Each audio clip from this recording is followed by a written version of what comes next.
I apologize. All this time I was not up. With that being known, and with that being said, we have to we have to we have to figure out from the information that we know, the timing, and then the fact that he did not give us any times also with the alibi makes it hard because we don't know when he started driving and we don't know when he stopped driving.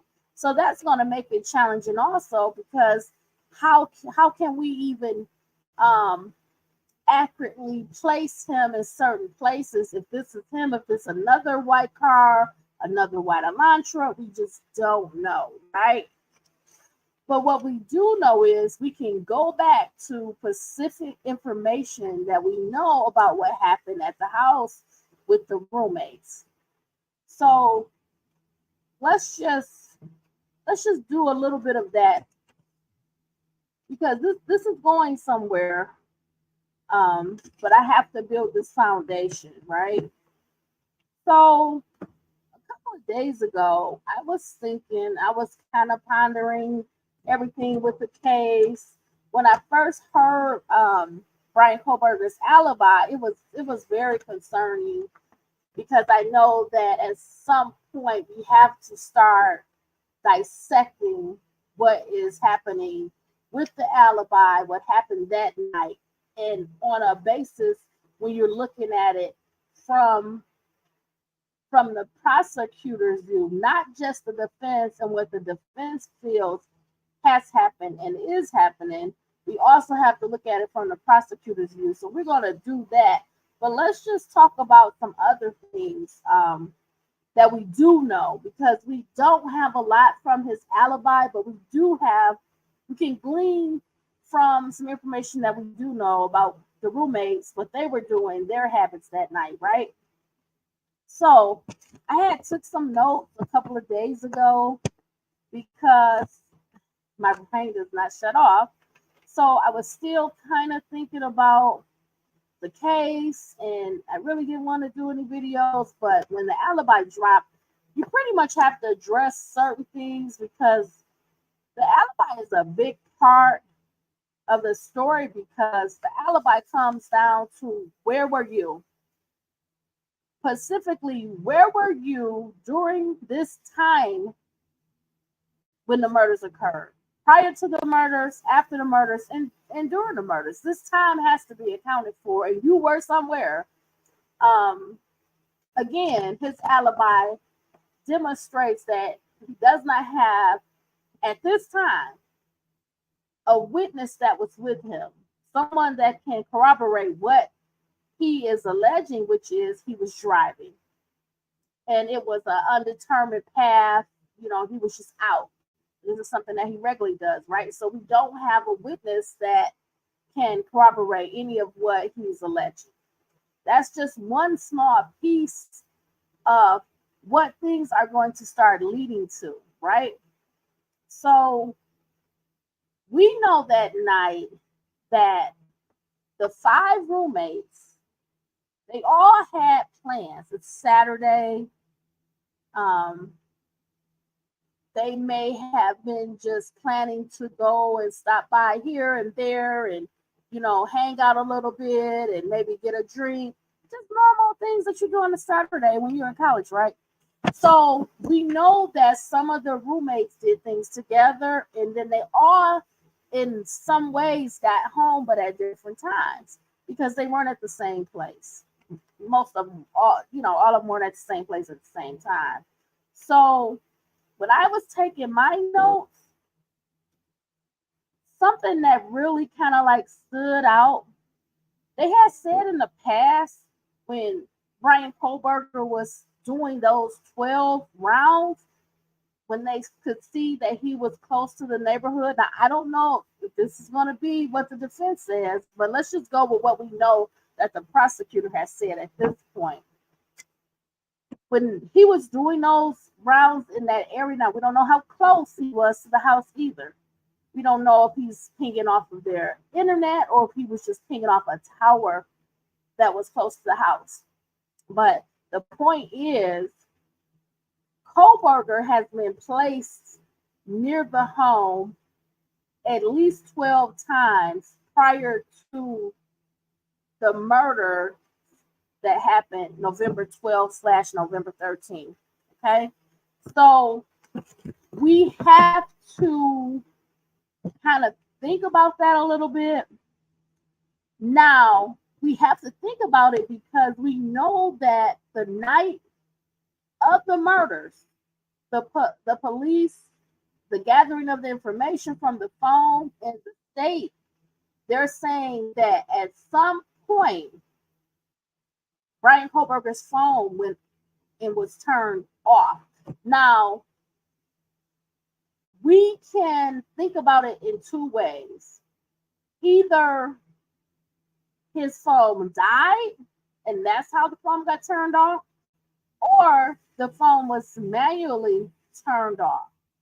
We don't know. Now, it's 2023, right? Most people have a charger in their car. Some people can charge their phones wirelessly, all this technology. So we don't know. We know he had been driving for some period of time, which is also unknown. So is it likely that the phone died? Is it possible? Yes, absolutely. We don't know. But the prosecution on their behalf is saying he turned the phone off. Now, what would the defense say? His phone died. That's a possible reason why the phone did not ping. However, they're saying that after some period, the phone was turned back on prior to him arriving home. So did the phone die or was the phone turned off? We have to think about that now. As a thinking person, it's not looking good. It's not looking good. It's looking bad, okay? Because if I make the assertion that my phone died, for example, then after the murders occurred, my phone is turned back on prior to me getting home. So why would I just put my phone on the charger in the car? Or was the phone not dead? I don't have the answer to that. I was not there, but it's something that we need to even weigh in as we're listening to this alibi. Okay? We're going to go in deeper now, because the reality is, during the window of the murders, this is what the state, the prosecution is alleging, that phone was turned off. Now, can this help the state put the window together for what time those 4 students were murdered? If I'm a thinking person, I would say yes, absolutely. Let's consider that time frame. Let's work backwards. Let's look at the time frame when Brian Kohberger's phone was turned off. When did that start? If you have a way to track him GPS wise, where was he at? What was his location? Was he near 1122 King Road? Did the phone get turned off outside of the house, a mile away from the house? We don't know yet, but it's important to know, to try to get that window and close that window down, right? We want to know that time frame, especially because there was a lapse in time for when the students were murdered and the police were called. This gap in time is hours. Now, what would help? It would help to know what the 2 alive roommates know and what time they woke up, what time they started their day before everything became apparent that there was, violence in the home. Also, there's different videos about sounds and all of that, I think it would be helpful to try to take the time that the police are aware that the phone was cut off and try to match the timing of some of those videos, the ones that are closer to 1122 King Road. See what was going on, see what activity was happening, what sounds was happening, was the dog Murphy barking, and also compare those things with the roommate's statement. Both of the roommates should have provided statements to police, and we can try to piece things together that way, kind of backwards, with just looking at the time that the phone was turned off. So let's just take a little step back from that. But that is a big one. The time frame that the phone was turned off with Kohberger, that is a huge one if it's accurate. We don't know. That would be experts coming in, people that would be able to look into that phone, look at the tracking, the history, all of those things. And not just that night, but let's look at the history for an extended period of time. Let's look at the text messages, the pictures, the videos, the downloads, what was happening on social media, what kind of apps were installed. Was there a second phone? Were there multiple computers being used? We have to look at all of that, right? If there was internet usage, what can we glean from that? Can we connect to those internet providers and they provide us with details, accurate information about the search histories and things like that? I believe that NASA can come in and show us some videos. Can they enter the case and show us some videos of this history of watching? Was that person watching outside the house? Were they patrolling through the area? Because one thing, my second thing, I have a little note, and one of the things that I had wrote, and this always kind of like bothered me,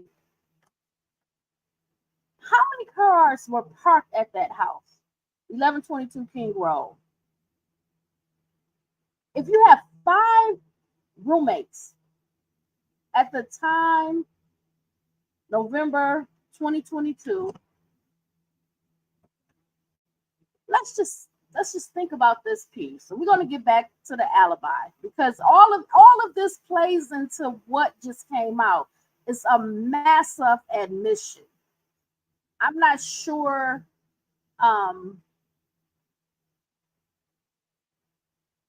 I believe, just like I'm thinking, these are the thoughts prior to that admission. That's why the first initial response to the prosecutor's request for the alibi was vague. Now, the second one, because it's required by statute in the state of Idaho, he had to provide him with something. And I think maybe his counsel and with him, they already knew that there was so much detailed evidence about the car and the car driving through the area, and that they could place him there with the GPS, that was an easy concession. You already have the information. You already aware about the habits, the driving habits, the video of the car going through all these areas.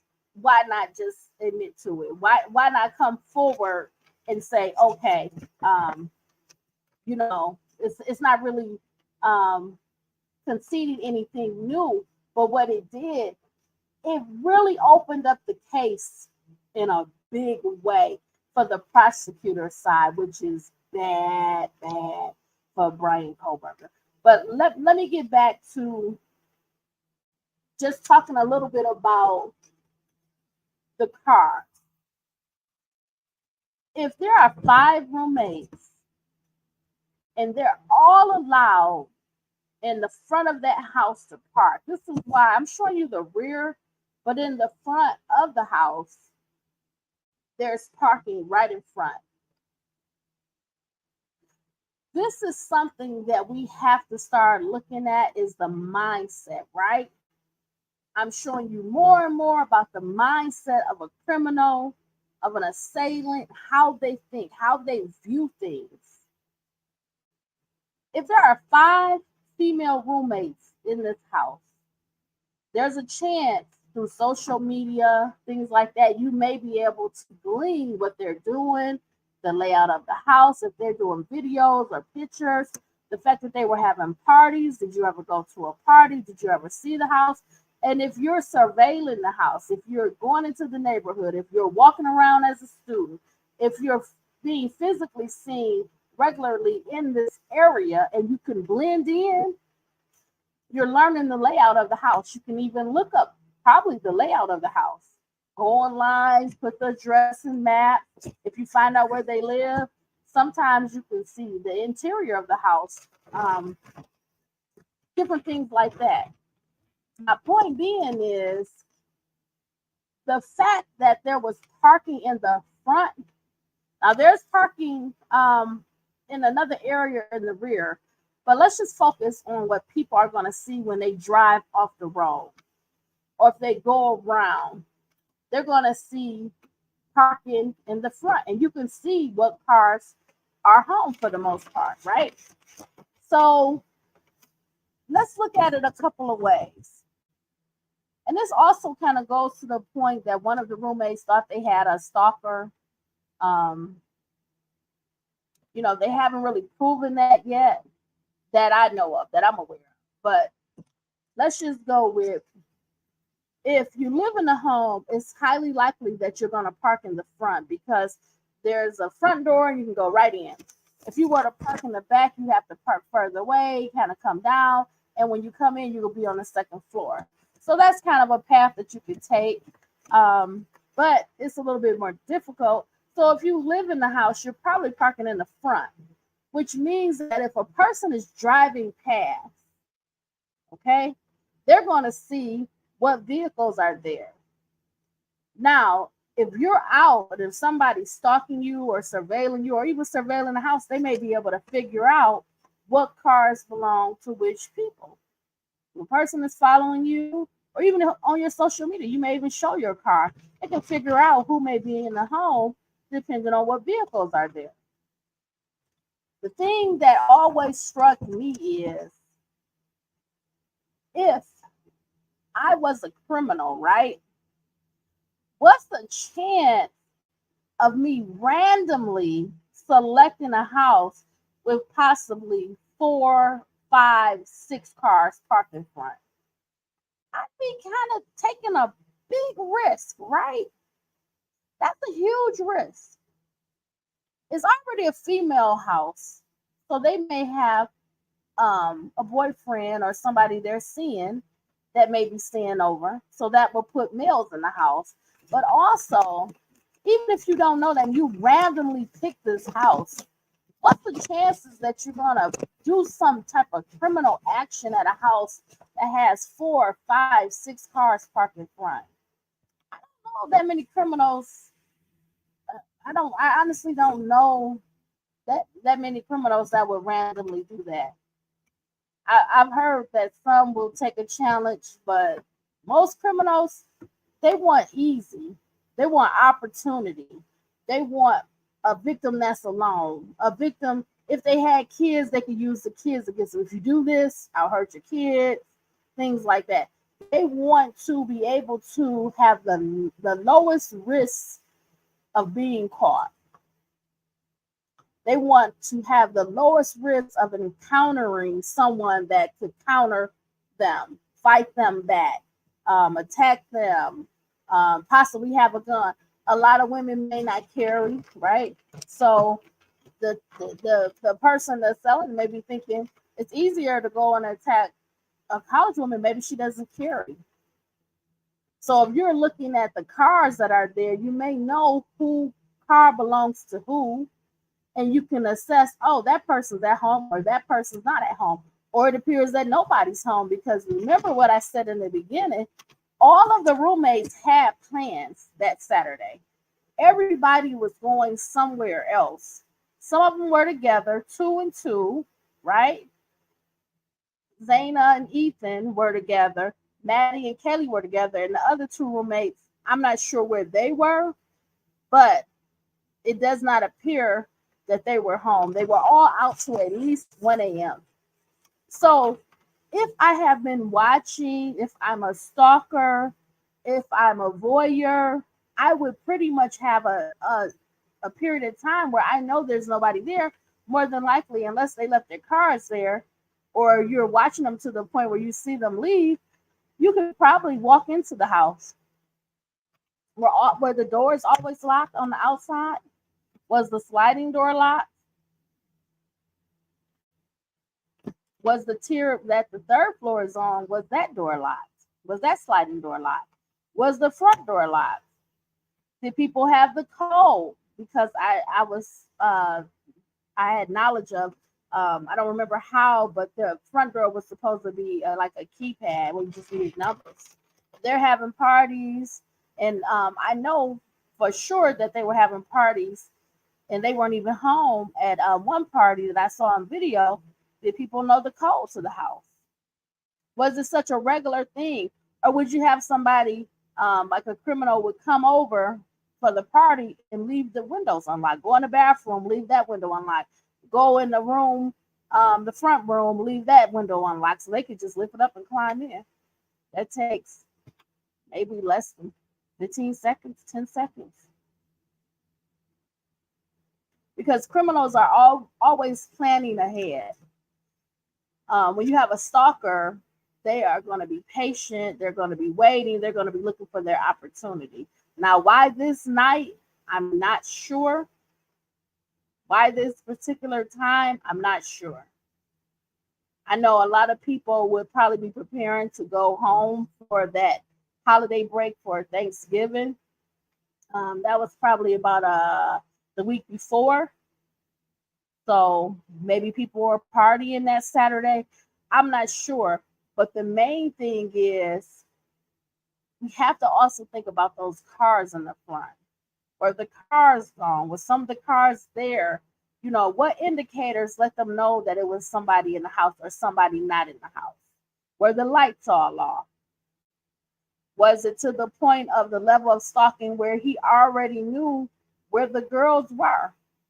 Because of social media, you take a picture of yourself, you say, hey, I'm enjoying this party, or hey, I'm at, whatever restaurant. It could have been to that level. That's why we have to know the data on the phone, the records on the phone, the history on the phone, the searches on the phone, the social media on the phone. We have to know all of that, right? Because that would help us kind of place what was happening that day with all of the roommates, not just the unalive ones, but the other two as well. We need to know what was happening in that house. What brought this violence to the house? I don't think this is random. It's a lot of moving parts. It's a lot of people involved. It's a lot of victims. For someone, even if it was not a stalker situation, for someone, for an assailant to choose this house on a college, well, near a college campus. This is the sorority row, so fraternity sorority row. So you have a lot of activity, a lot of people. The assailant or assailants, they're going to have to blend in. They have to be able to be enough youthful to where they're not going to stand out.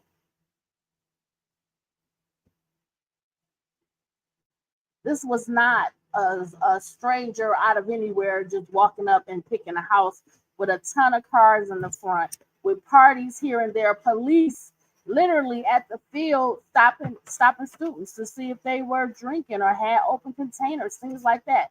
Why would someone even pick this area when the police are going to be pretty much running routine stops and searches all Friday, all Saturday, all Sunday? They can just park their car and stop people, or be in their police car patrolling the area. watching the kids, checking on the kids, interviewing them, questioning them, giving them field sobriety tests, all of that, breathalyzers. Like, what would a criminal even want to be in this area? It has to be somebody from this area, from the community, known. I don't want to say they're a student. It could be an older student or former student or someone even known in the area that could blend in. That's probably been going to these parties. I don't know, but I have to start making things make sense. And for all of those cars to be parked in front of that house, 4, 5, 6 cars, who goes in, even with a knife, to handle that many people? That's a lot of people. Not a gun where you can just, no, with a knife. This was intentional. This was planned. This was preparation. This was something that was going to happen, because a house this size, 4, 5, 6 cars parked in front of it, and someone's breaking in. Did they walk in? Were they already there? Were they already there and lying in wait? Or did they drive up and hop out? Did they park? They're saying that this all happened in a matter of about 8 minutes. 8 minutes. That's not a lot of time, right? And the killer or killers is going in with the intent to do this? Or did all of this unfold? Or was there something else going on? Was the intention to harm? Because you're seeing 4, 5, 6 cars parked outside at the time that they're saying between 4 a.m. and 4:25. If there are a total of 6 people in that house, let's just say on the low end, 2 or 3 cars. This does not seem to be random. Nobody just picked this one house. That's 3 stories. You have no idea what you're going to come up to unless you know what's going on in that house, or you know the people in the house, or you have some type of expectation because you surveyed the house, you stalked the girls. There's something more to this. It's not a random thing. I don't think so. I think it was something that was preparation planned, and I don't know if it unfolded into more, or if there was a target. That part I don't know, but I do know it was intentional because of all of those cars parked in front of that house. I just can't get past it. I've never been able to get past it. And with the alibi coming out, if you're surveilling, right, and you're riding around and patrolling into the neighborhood and watching this house, you see how many cars are in front of this house. Before you ever go in, you're seeing multiple cars. Even if you were to go and surveil 3 or 4 times that night, maybe it was 2 cars and 3 cars and 4 cars, whatever, you're seeing at some point multiple cars. You can almost place and say, okay, the lights are all out. Maybe they're asleep now. They're all at home now. Like, what is going on? Did somebody call out and say, hey, everybody's here now? This is who in the house? We have to get the records for all involved, all 6, including the 2 unalive. So we need the records, the text messages. We need social media. We need everything. Because 4 people, and if what I'm thinking, the deaths did not come outside of the bedrooms, they were enclosed, they were in that small space. There's one person, possibly 2.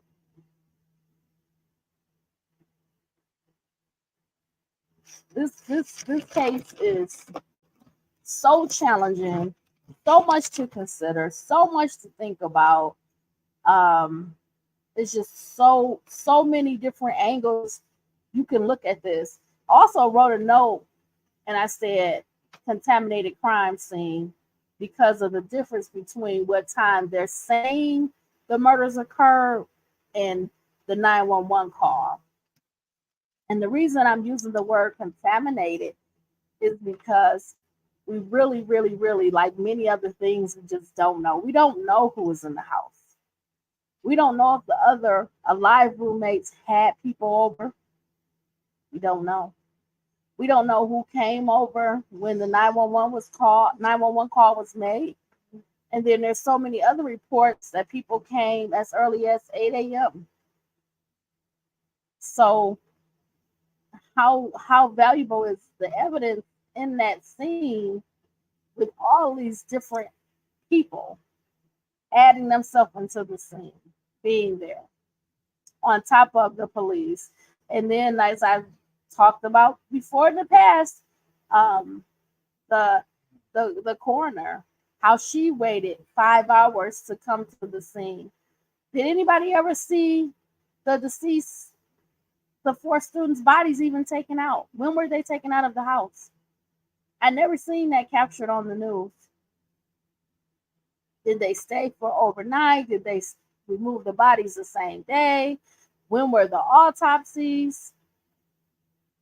If those bodies set out for the 5 hours that she did not come, that she failed to come timely, on top of the fact that the murders allegedly happened at 4 a.m. So from 4 a.m. to 4:30 a.m., the bodies are set out to noon. And then from noon to 5:30 p.m. And that's if they took the bodies in. I did not see any bodies be removed. So maybe they removed them at night in some special way. I don't know. But that's why I said this crime scene is probably contaminated.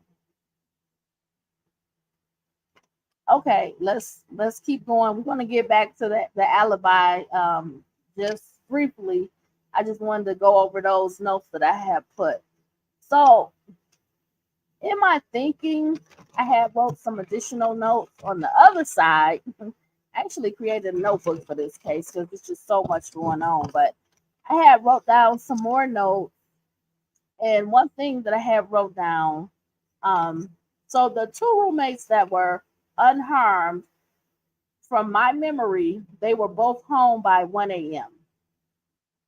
So that would make it so that they're home prior to the incident, the murders, and then after. But they were not harmed physically. Now, Kaylee and Maddie, they were on the 3rd floor. And from what I took from all of the reports is that their phones did not have any activity both after 2:52 a.m. So the 2 roommates that were unharmed, one on the 1st floor, one on the 2nd floor, they came in at 1 a.m. From the activity on Kaylee and Maddie's phone, there was no more activity after 2:52 a.m. So let's keep that thought in mind. 2:52 a.m. So it is odd to me, okay? I'm just giving my opinion, that 2 completely different people, 2 individuals, would have no further activity at the same time. For example, if I'm a late person, I like to stay up late, and then my partner doesn't, I may still be on my phone doing searches, social media, sending text messages, things like that. But that person is asleep. My partner is asleep, right? So they're not going to have any activity. So what I find strange is for both Kaylee and Maddie, there's no more activity after 2:52 a.m. And I know that there was some calls on both phones. I believe they were calling Jack. something like that. So that's something that needs to be looked into, because to my knowledge, he never answered. They said he was asleep or something like that. But their activity on their phone ended at 2:52 a.m. So let's go back again and just refer to what we know about Brian Kohberger's alibi, right? I would like some information and some comparison about at 2:52 a.m. where was Mr. Kohberger? Was his phone pinging at his home, or was he already out driving, as he said? Because I'm trying to put a timeline together, right? And I'm looking at the time of what activities occur with whom. So we already know the first two roommates are in the house, possibly and probably in their individual bedrooms at 1 a.m. And now we know that Kaylee and Maddie were also in the house on the third floor, right? So you have the first floor. You can't see my hands. Okay, we have the first floor and then the third floor, right? So we have the first floor in this section and then the third floor up here. So let's just round 2:52 a.m. to 3 a.m. Where was Brian Kohberger in relation to 2:52, 3 a.m.? Or even we can back it up a few minutes, right? 2:45 a.m. Where was he at in this driving that he had going along? Because he may not be able to say specifically, but I'm saying specifically, what do the GPS say? What time was that phone turned off? Because from what he said, he started driving around that Saturday night. We still don't have a time when he said, "Oh, I want to go driving." We don't know when that triggered in his mind to do that, right? But what we do know is it started Saturday evening, sometime Saturday evening. We don't know how long. Now, what we also know is the two unharmed roommates were home by 1 a.m. And then we know approximately 2 hours later, Kaylee and Maddie's activity on their phone stopped both. No more activity after 2:52 a.m. So again, where was Brian Kohberger in this time frame around 2:52 a.m. prior to that? Was his car in Idaho? Was his car in Pennsylvania? Was his car parked at home? We don't think it was parked at home, right? It could have been in Pennsylvania, right? But we don't think it was parked at home because he admitted to driving around starting Saturday evening. Now we're into Sunday morning. So where was the car Sunday morning, approximately 2:52 a.m.? What time did you make it home? From the little reports that I've heard, I think they said the phone was turned on about 5:30 a.m. I don't remember everything. There's a lot to keep up with, all these times and places. But irregardless, that is an important fact. He's already admitting to the driving. So let's put his car on a map. I'm not an expert, but let's put the car on a map and see where he was at certain times. That shouldn't be that hard because we know the girl's phone stopped working at 2:52 a.m.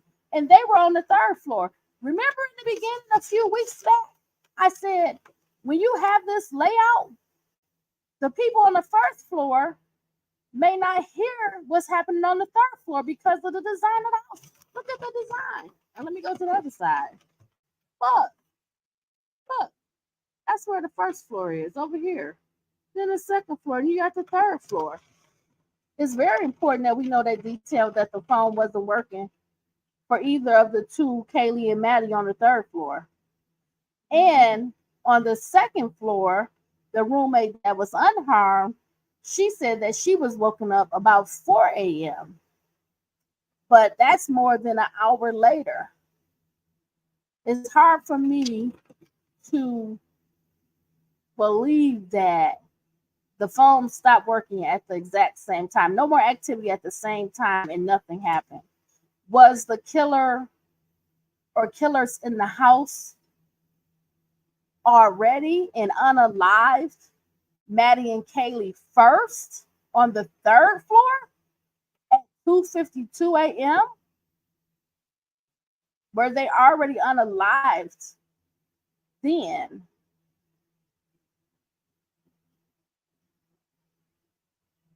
That's something to consider, right? But that would mean that the killer or killers remained in the house for more than an additional hour. So this time frame of an 8 minute killing everyone, it doesn't really jive, right? But we have to look at what's known. We have to look at that. And if we go to now the 4 a.m. time frame, so we've already said 1 a.m. for both the unharmed roommates. We're at 2:52 a.m. for Kaylee and Maddie on the third floor. So now let's look at the second floor. We know that Zaina and Ethan were still active and up because there was a food delivery. And that food delivery driver said that the food was handed to Zaina. And also, we'll be able to confirm that if the autopsy showed that they still had food that wasn't digesting their stomachs. Because we believe they ate the food because the food was left in the kitchen area. And also on the second floor was that scene contained in the bedroom also for both Zaina and Ethan. Because if the food was delivered at 4:05 a.m. and Zaina came down, got the food, and took it to the second floor,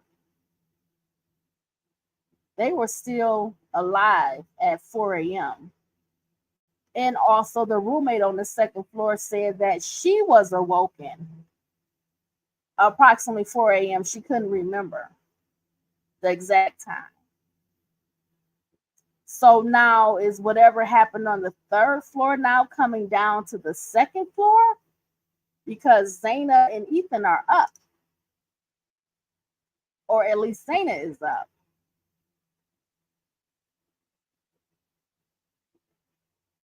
It's a lot, y'all. It's a lot. Is it possible that the killer or killers was still in the house if they were to unalive Kaylee and Maddie on the third floor at 2:52 a.m. when the phone stopped? No more activity on the phones? And they were still there cleaning the area up or putting things away. And when they hear Ethan and Zaina up, they come down from the third floor or they're coming to leave. And now they're encountering Zaina and Ethan.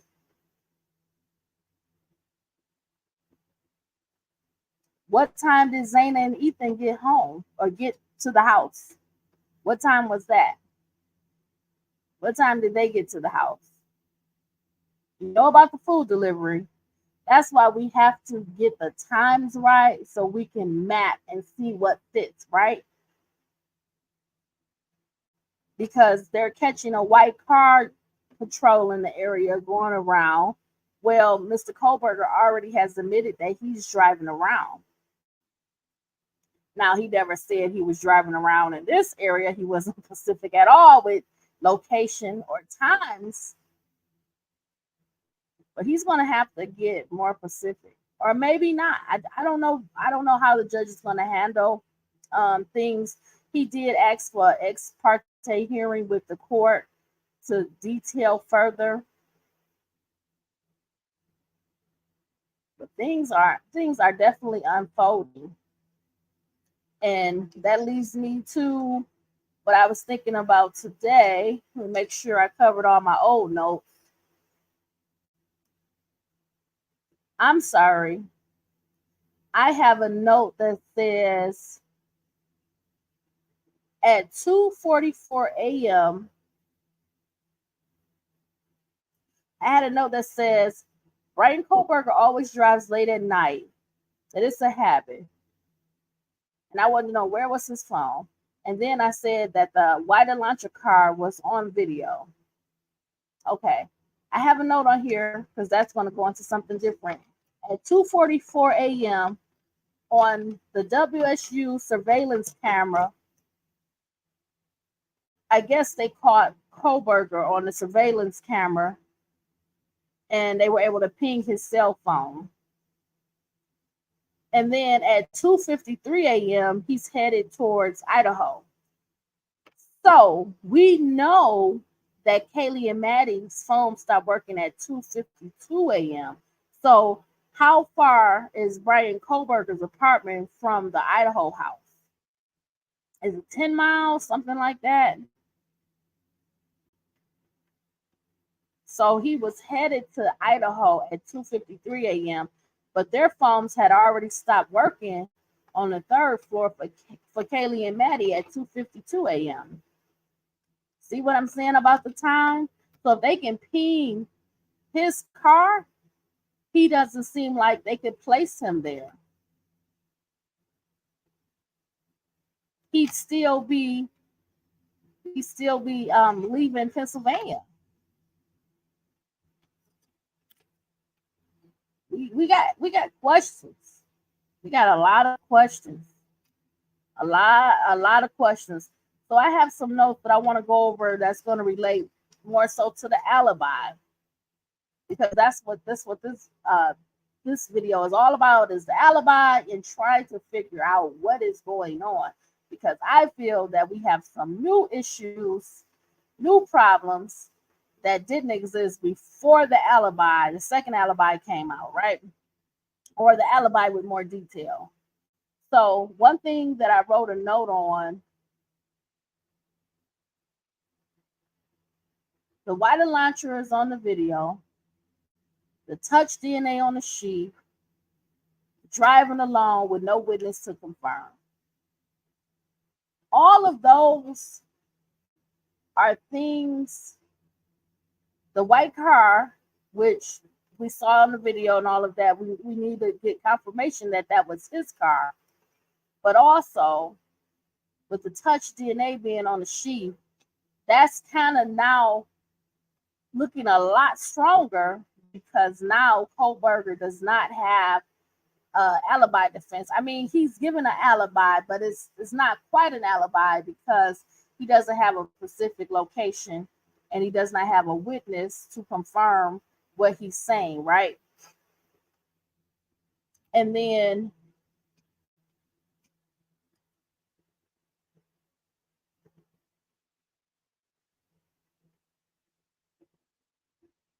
he's kind of helped the state in a way, even though I know that was not his intention.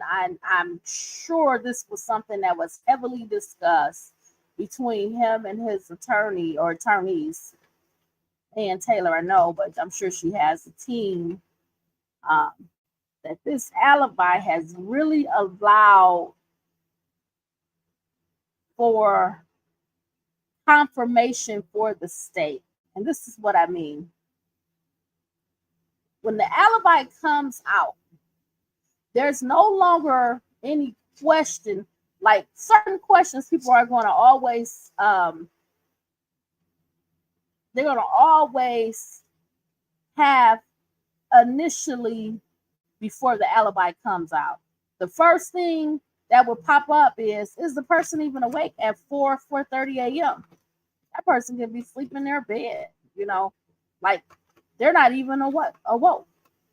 Well, the alibi now pushes that thought out the window, because he was definitely awoke. He was awoke, he was up, and now he's admitted to this driving with no kind of time boundary to say it started here and ended here. I went here, I went there, I drove this way. This is the way I drive all the time. That hasn't happened. Again, he's offered the ex parte hearing with the court, but right now that hasn't happened. Those specific details where somebody can confirm it, it hasn't happened. But one thing we know for sure, he was woke. That's what that alibi told me. Hey, he's woke. And guess what? The other thing is, he's not at home. He was out. He was out. So the I don't want to say doubt, but the question that people would have had in their mind, just like me, was he woke? Was he out? What was he doing? Well, we already know. Now, with that alibi, he was woke and he was out. Well, what else do we know? He was driving the car, right? And he was driving the car, what? Alone. So there's no witness. Now, is that surprising? No. He lived alone. He had the apartment. You know, we can say a lot, but the point is he was alone.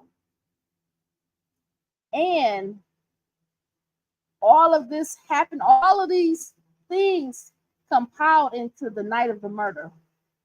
He was awoke. It was late. It was the time frame of the murder. He was out. He was driving. He was alone.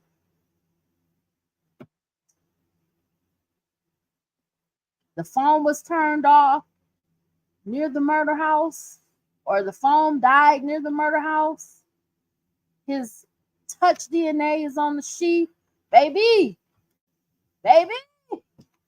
it's starting to add up. This is bad. This is really, really bad. If nobody has threw the red flags, I'm just through 6. I'm awoke. I'm out. I'm driving in the white car. Because really, it's not just the driving. It's driving in the white car. The car that's on the video. All over. Looping around this murder house. Now, I'm not saying that was his car. I have no idea. But what I'm saying is they have a car similar in color, size, design, 4-door, appears to be white. And now you got that red flag, driving, awoke, out, in the car, white, alone, phone turned off near the murder scene. Cannot tell us when he started driving, not telling us when he stopped driving, not telling us what direction he went, what path he was on. The red flags is everywhere. It's only going to listen. I started this off by noting my dad. My dad was very wise, very smart, read all day, every day. I'm turning into him. I love to just read things and gain knowledge. And this right here, I might have to do a whiteboard because it's adding up. It's stacking up to be quite a bit. And I'm not saying I have an opinion, because I believe in you're innocent until you're proven, otherwise guilty. I believe in that. I've given that, and I haven't really given any strong opinions, but I cannot sit here and tell a lie that this is not looking bad, like really, really bad. This is looking really, really, really bad. Okay, let's continue. So, some things kind of started hitting me, right? I'm listening to different content creators, and I'm listening to their ideas and what they feel, and they're very passionate, and they don't have a dog in the fight, but the case kind of pulls you in. Just like I said, let me go on and knock this out because I got to get these thoughts out. I have to say things when they're fresh on my mind. And again, I still have not did my case for the abduction with the FBI, but some cases kind of take priority. I'm still going to do it, no doubt, but some cases take priority. In this case, I could sit down and write notes pages of notes of all the things that come into play. And that's why I created the book, so I can start keeping more of a record of these cases, because there's so many details, so many facts.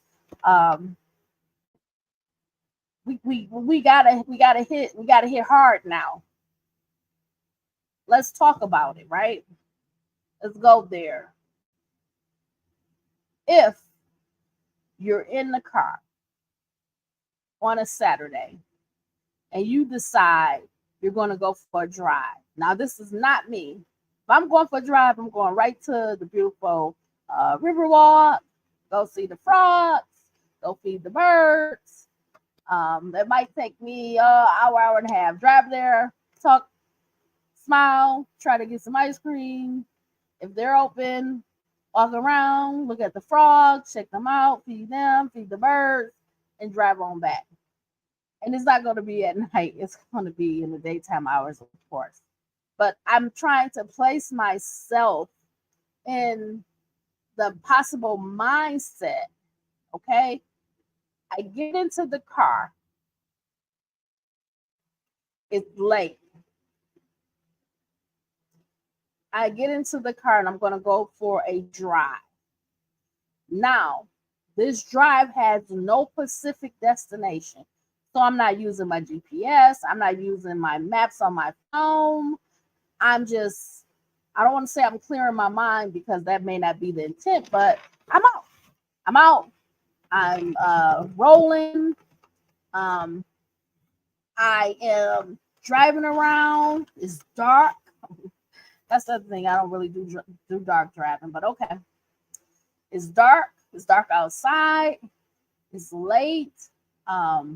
Things are winding down because they're going into from Saturday to Sunday morning. So parties are probably going to be winding down. So if I'm kind of driving through campus, driving away from my apartment, maybe I'm seeing some people out in the beginning, but as it's getting later and later, so say, for example, I start at 11 p.m. and I go through the campus where I live near the university, and then I drive into Idaho, and I know, oh, there's another campus, Idaho State. So I drive around there, and I see all the frats not too far, drive around some more. I'm just driving, right? Okay. At some point, listen, can you guys see this? This is water. At some point, I'm going to need me some snacks. I'm going to need me some snacks. I want to need me some food. I'm going to make a stop. I'm going to get me some food, some snacks. No, honestly, this is not me. This is not my personality. So I will be calling people up like, hey, what you doing? Can I stop by? I'm in your neighborhood. Basically, I'm sitting outside your house, girl. What you doing? I'm about to come in and chat with you for a minute. And maybe I stay there for a minute and go on and maybe find a cousin to stop by their house, or maybe one of my family members, my brother or sister, whatever, my mom, whatever. Point being, let's talk about Kohberger. Okay, let's talk about Mr. Brian Kohberger. Like I said, I would not do this. But something happened, right? Something happened, and his alibi is he was driving. So let's go there, right?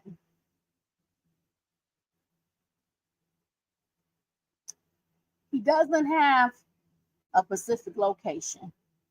Okay. He doesn't have any destinations. Excuse me. He doesn't have any specific destination. Nowhere precise that he was going. Okay. And this was a habit. I do this, right? Now, they did say that they noticed that after the murders, he did not do this late night driving anymore. Now, the defense can come back and say, well, when the murders happened, he didn't feel safe doing it because the murders occurred late, and that's when he was driving. He didn't want to be harmed. He wanted to protect himself. So he decided to stop doing those late drives. Okay, so that's what the defense might say. But okay. We have already kind of zoned in that he isn't telling us that he made stops. And stops could be stops for food, stop for gas, stop for snacks, stop for something to drink, stop for you saw or you thought of somebody, your family or friends or a fellow student, a girlfriend, a love interest, just a friend, a hangout buddy, a study buddy. You didn't make any stops. So none of that. I just named 10 things. Now you're out driving for an extended period of time. And I'm saying extended, but I'm only using the word extended because I don't know what the time frame is. I know it started Saturday and at some point it ended Sunday. I don't know if that was at 11 p.m., midnight, 1 a.m. I don't know. But I'm saying use the word extended, to cover this time. So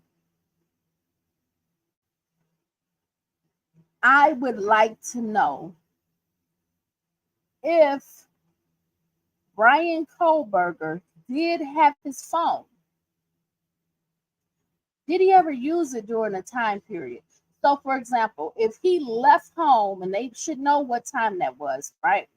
If he left home, for example, at 11 p.m., and he returned home at 5 a.m. the next day, and this was all due to driving, I would like to know, was he using his phone? And more specifically, I would like to know if he did use his phone, what did he use it for?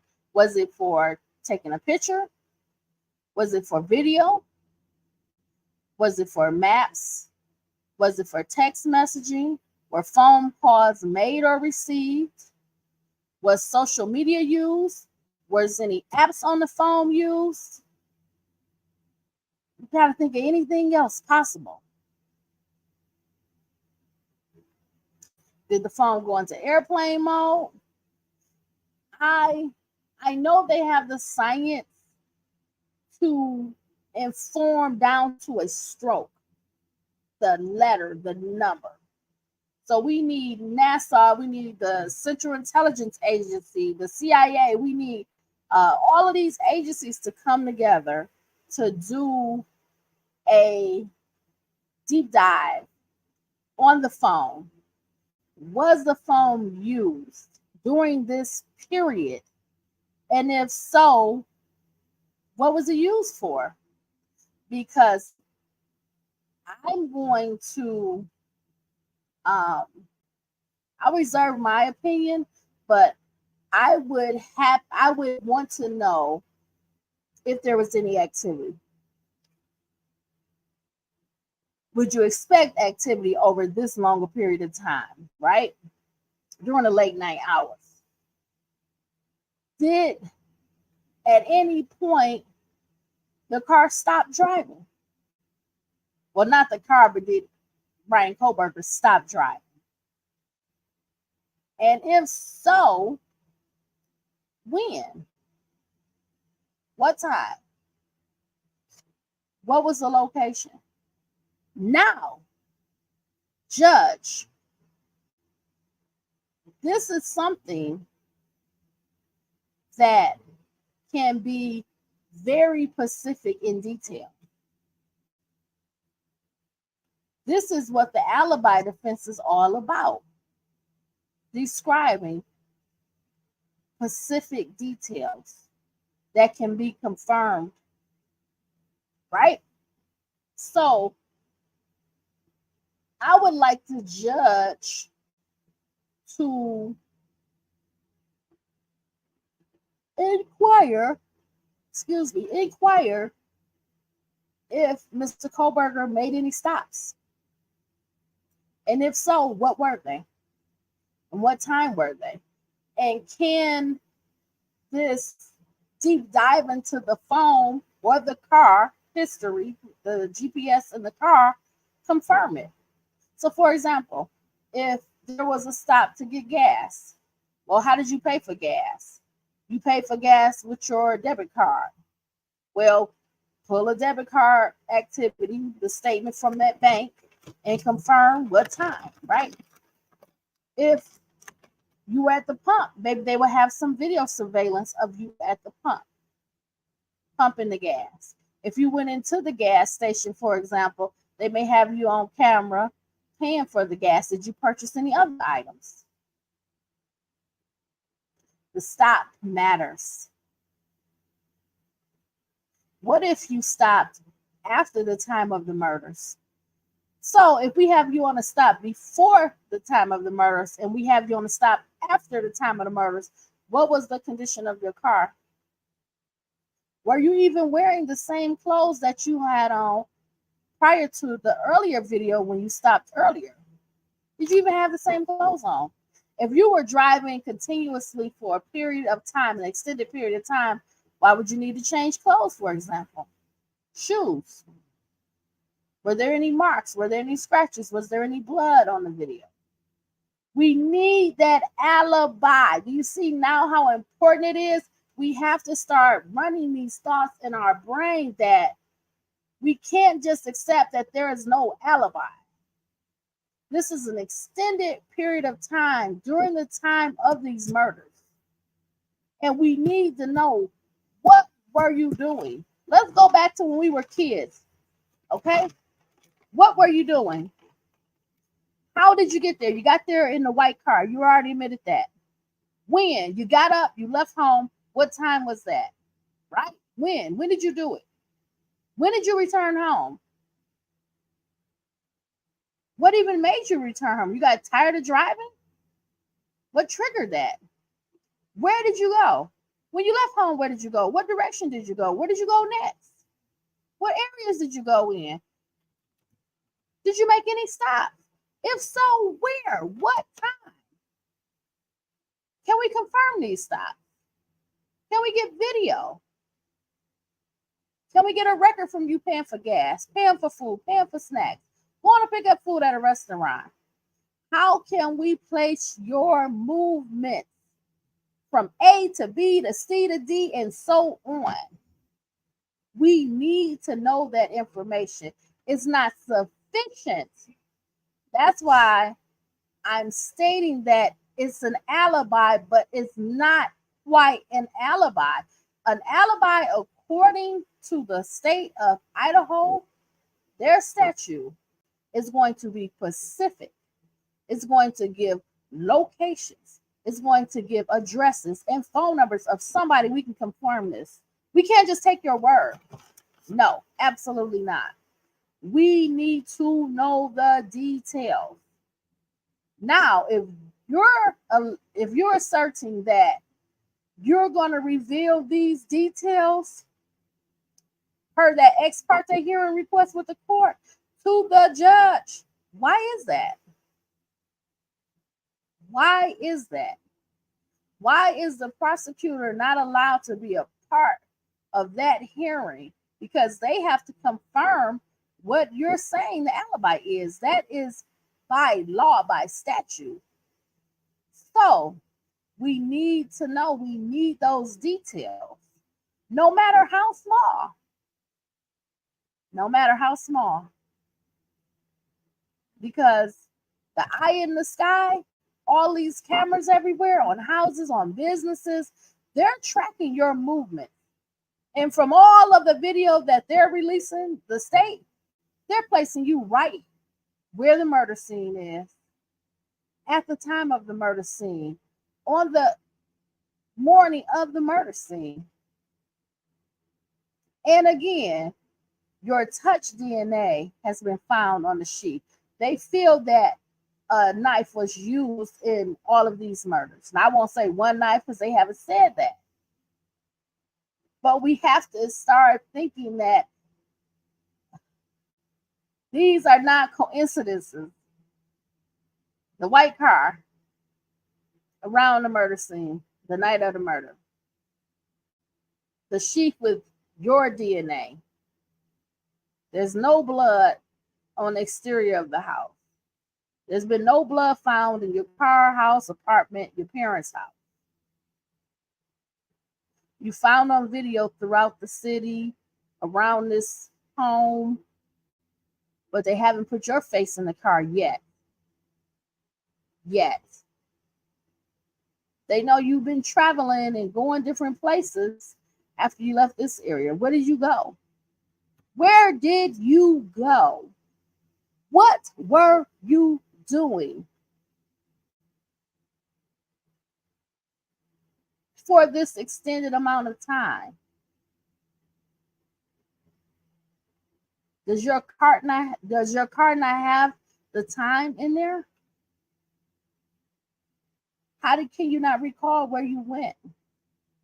Even if it's not a specific location. I was in this area, the riverfront is kind of southwest. So I went there and I drove by there.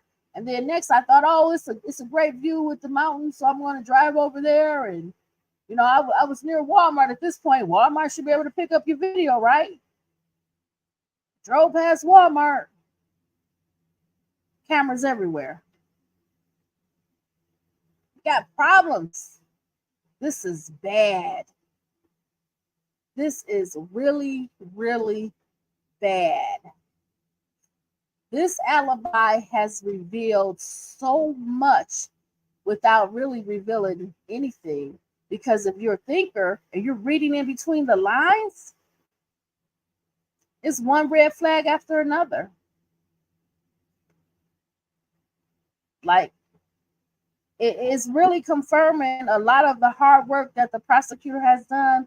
They've been right on the money. They've been right on the money with the car, with the timing, trying to get that time together, with their surveillance video of driving through this area,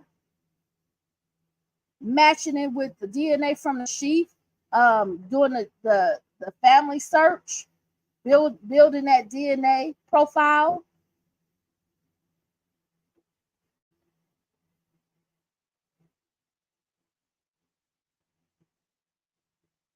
This is really,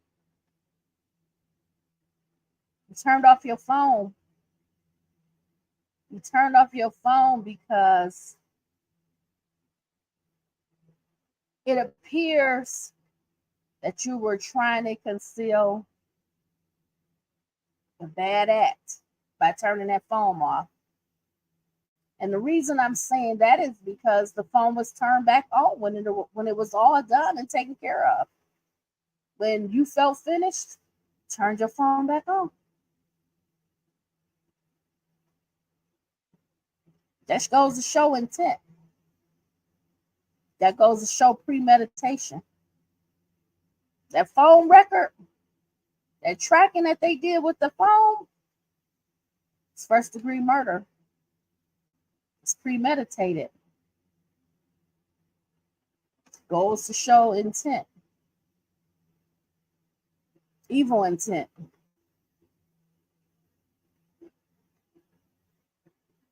You don't have any stops in this extended period of driving. You don't have no specific location. You don't know what time you started, what time you ended. No stops. No stop for food, snacks, water, gas. Did you call anybody? Did you text anybody?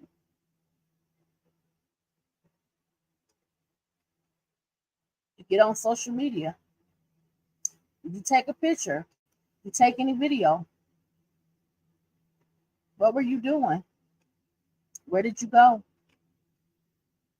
What places did you stop at? Did you stop at all? It's a lot of questions. And this is by far one of the most complicated cases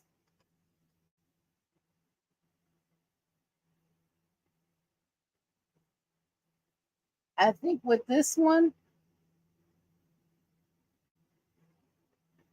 there really is no alibi defense. I mean, I'm not the judge, so I can't deem that to be something that is determined, but I don't see an alibi defense. Even with saying that you were out driving, there's still no specifics about that. And you have the answers. You can unlock the answers if you want to. But you're going to make the prosecution wait, press, go after you through the motions to try to get you and compel you to reveal the truth or to reveal the information that they're seeking, right? But there's something called self-incrimination. Would you be self-incriminating yourself if you gave that information? Would you be having to place yourself in places that you don't want to be? Would it be tying you to 1122 King Road? I'm a thinking person. I'm a very reasonable person. And this deck is starting to stack full of red flags. And I feel like the defense really didn't have a choice when they had to supply the alibi, because they took what was already known and confirmed it with the alibi, even though that was not their intention. That's exactly what happened, because giving the minimum information has allowed me to read and refer back to everything that I've already seen, reviewed, read, and know over these last 7+ months. And what I surmise is the red flags for me, when you have those standards, the red flags for me, I'm feeling like I'm getting to a point where we're passing beyond reasonable doubt. It's not an admission of guilt, no, absolutely not. Nowhere close to somebody admitting guilt. But what it did do, the alibi for me, it revealed so many parts that cannot be explained without being an admission of guilt, placing you there. If you have to admit that that's your white car on those videos at those timestamps, that's placing you there at the murder scene. Right? Your white car, looping. Are you saying you were just a stalker? And then this strengthens the fact that the sheath has your DNA on it, even though it's touch DNA. I think they got you. I think they got you, and there's not a lot of room in there for you. Yeah, I don't see it. Once you had to admit that you were awake, you were out, and pretty much that's your white car. I might not be on all the surveillance, but they got you on a path. They're charting you. And I'm not even saying you did it. I'm not even saying if you did it, you were the only one to do it. I'm not saying any of that. I'm just assessing the information relating to the alibi. And what I surmise is the night of the murder, not another day, or the early morning part of the murder, November 13th. This is what is coming down to me for you from that alibi. The early morning part of November 13th, you were awake, right? You were out. You were in your white Honda Elantra. You exited your home and you went and you drove. Now you're not revealing where you went. You're not revealing what time you went. You're not revealing what areas you went to and what time, right? But from the prosecution state's effort, they have enough information. They've gathered enough to put a timeline together, also tracking the vehicle and placing it at the time that they feel certain things happen. I'm still very concerned about Kaylee and Maddie's phone no longer doing any activity after 2:52 a.m. And the fact that they're saying you were headed to Idaho at 2:53 a.m. Is it possible the times are off? I don't know. Is it possible that there's two or more assailants? I don't know. But these are all possibilities. These are all real possibilities because we don't have a time frame that's zoning in exactly when the murders happened. We don't have an eyewitness to it. At least I'm not sure. I can't say that the two unharmed roommates were not eyewitnesses. I have no idea. Do they know more? Another question. Why the wait to call 911? Another question, right? There's so many unresolved issues that this alibi has actually revealed so much more, and they're all red flags that point to Mr. Kohberger in a negative way. All of them do. Unless there's something else going on, something that's unknown, that's being unsaid, it's not looking good. It's looking really, really bad. And I'm sure there's more to come. There's more to come. I would scour that area, that path that he was on, for video surveillance like no other. Eyewitness reports, any tips that came in. You have what he was wearing. He walked out of that apartment. What was he wearing? Did he turn over those clothes? What was he wearing when he came home? He had to get out that car. Is there any surveillance of that? Can the Secret Service, the FBI, can they get some help? Because this right here, these red flags, I'm going to have to use my favorite word, starting to look disturbing.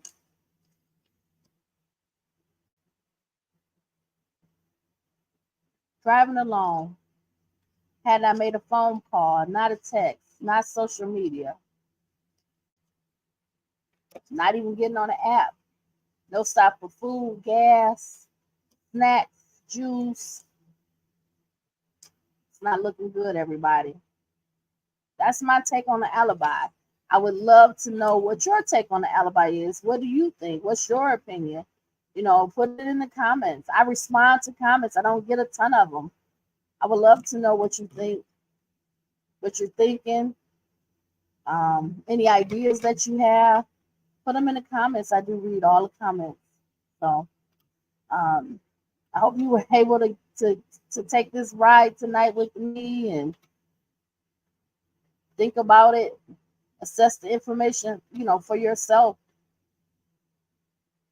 What do you think? I think it's looking really bad. I don't know how they can rebound from this. This is a big one. So I hope you enjoyed this video. It's nothing really enjoyable about it, but just commentary on, my opinion of what's going on in the Idaho 4 case. I'm sure it's going to be more to come because all of these motions I have to be decided by the judge and moving forward and setting up for this trial date of October 2nd. So I hope you enjoyed this video. I hope to see you in a future video. Check out some of my other videos, and I hope you have a wonderful evening. Have a good night. Okay, take care, friends. All right, bye. Bye, everybody.